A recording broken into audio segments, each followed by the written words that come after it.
It's that time of the year again when we've got a group of aspiring chartered accountants who are trying to get it together for the exams, but are also thinking about if they will be able to land the articles that they want to in the coming new year. Well, lucky for you guys, you've got me, and I am going to be sharing with you guys how you can be able to land your dream articles. So stay tuned. Hey, what's up, you guys? I'm Zinhle, a chartered accountant, and I help you aspiring CASAs recognize your dreams on becoming a chartered accountant. I also share my own journey as a banker and give you a little bit of vlogs here and there. So if this is something that you're interested in, make sure that you hit that subscribe button. Okay, now today we are talking all things articles, and I know Sana, you are probably busy with exams. Maybe some of you have finished, but all in all, you are mingering, hoping and praying that you can be able to land a spot at the place where you want to do your articles. All right, and I know, Gasana, I know that all too well, because I was once in that position. Now, even though when I left university I didn't have my PGDA, but I still wanted to land the articles at the firm that I strongly wanted to land. Actually, there was two. Okay, I wanted to land my articles at a government department and the Supreme Audit Institution, and well, what do you know, I was offered a spot at both of those even without my PGDA. So sit down, relax, and I'm going to share my tips for you. Now, my first tip, if you have not applied already, please, I'm sure there are, quite a few places that are closed already, but if you are in your PGDA year, please speak to somebody, find people on LinkedIn, message them, make sure that you are putting yourselves on the lists of candidates for traineeship next year. I know a lot happens, and somehow during January a lot of firms normally have space because some people fail their PGDA exams and they're unable to do their articles, or they choose to go for other offers. You might find that the place that you want to go,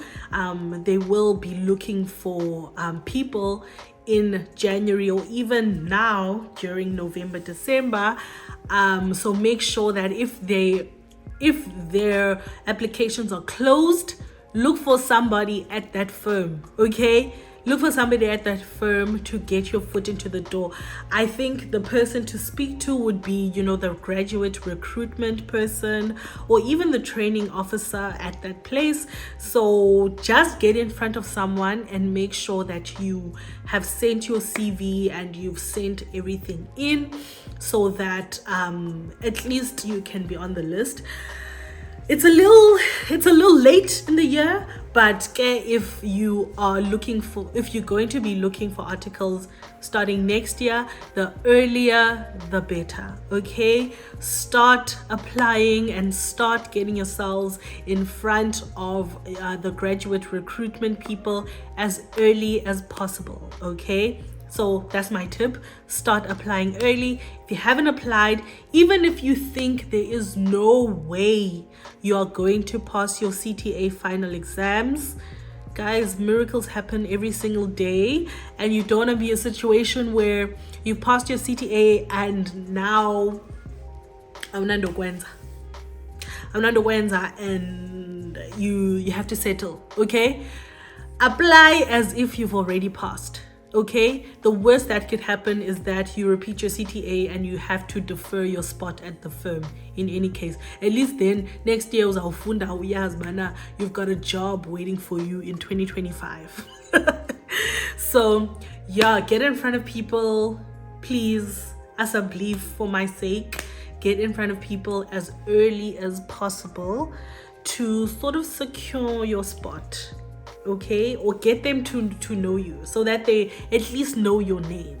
All right, similar to my last tip, what you want to do is to actually list out all of the places where you would like to work. I'm not gonna say apply to one firm, because that's just no, especially at this time of the year.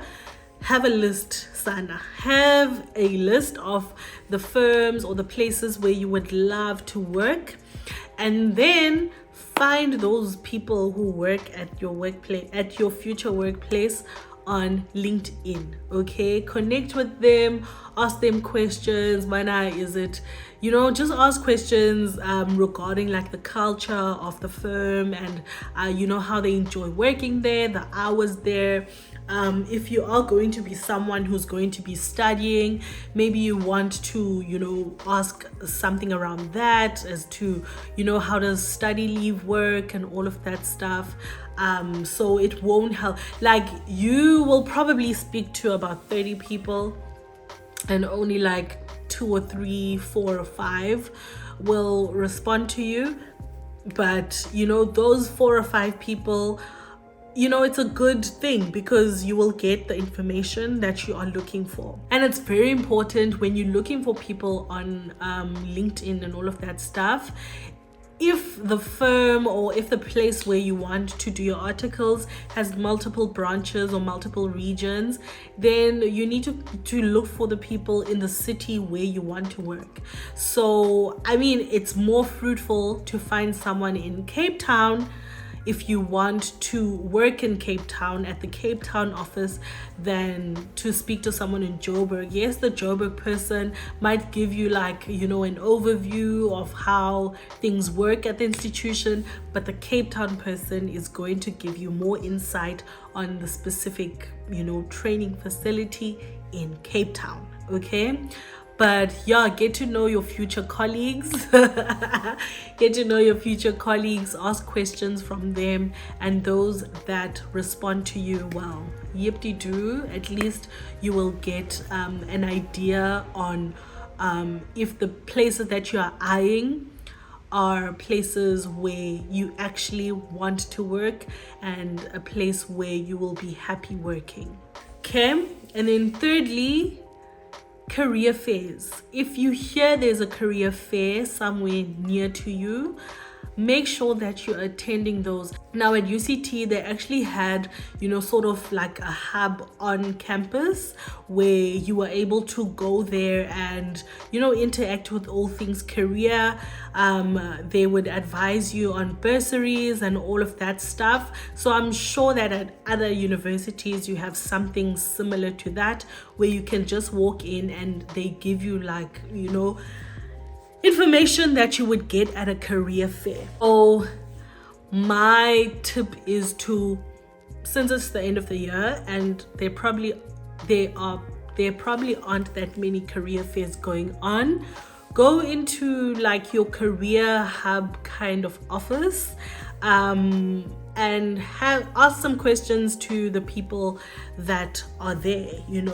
At least they will be able to point you into the right direction as to how to get into the various firms and stuff like that. But yeah, it's nice at career fairs, because at least then you can walk around and ask all of the questions that you have, and you get a lot of free stuff from all of the firms, and at least then you can be put on their database, so that when they are recruiting, you can be notified, and at least then there's someone there that that you've met and you've had a conversation with, and you probably after the career fair follow them on LinkedIn. So little by little you're getting yourself closer and closer and closer to that door, and making a connection that is going to help you get in the place that you want to get in. Now, for those of you who have been called for interviews or who will be called for interviews, I actually did a video last year where I was giving interview tips. Remember that? It's okay if you don't. I want to expand on just one of the actions that I spoke about there, and it has a lot to do about, you know, your soft skills or situational questions and answers.